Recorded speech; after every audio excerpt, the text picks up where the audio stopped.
భవిష్యత్తు లేని చంద్రబాబు ప్రజలకు భవిష్యత్తు ఇస్తారా అంటూ ప్రశ్నించారు మంత్రి పెద్దిరెడ్డి రామచంద్రారెడ్డి. తన భవిష్యత్తుకు గ్యారంటీ లేకే చంద్రబాబు పొత్తు పెట్టుకున్నారని ఎద్దేవా చేశారు. గతంలో 600 హామీలిచ్చి ఒక్కటి కూడా నెరవేర్చలేదన్నారు. రెడ్ బుక్ పేరుతో లోకేష్ చేస్తున్న బెదిరింపులకు ఎవరూ భయపడరని తేల్చి చెప్పారు మంత్రి పెద్దిరెడ్డి. ఈరోజు రాజశేఖర రెడ్డి గారు చనిపోయి చాలా రోజులైంది. రాజశేఖర రెడ్డి గారి పేరు మనం ఎట్లా గుర్తుపెట్టుకుంటాం? ఆరోగ్యశ్రీ అంటేనే రాజశేఖర రెడ్డి గుర్తొస్తాడు.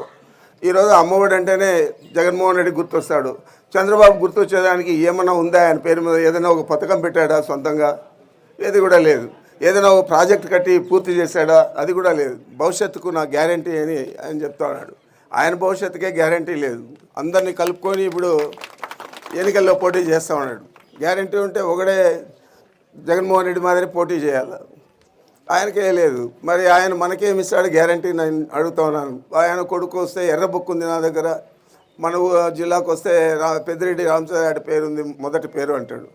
అన్ని ఎన్ని పేజీలు ఉన్నాయి? మొదటి పేజీలు. ప్రతి జిల్లాలో ప్రతి మంత్రిది మొదటి పేరు నీదే ఉంది రెడ్ బుక్లో అంటాడు. అంటే ఇది బ్లాక్ మెయిలింగ్. మేము ఫలాంది చేస్తాము, మీరు మాకు ఓట్లు వేస్తే అని చెప్పే పరిస్థితి లేదు.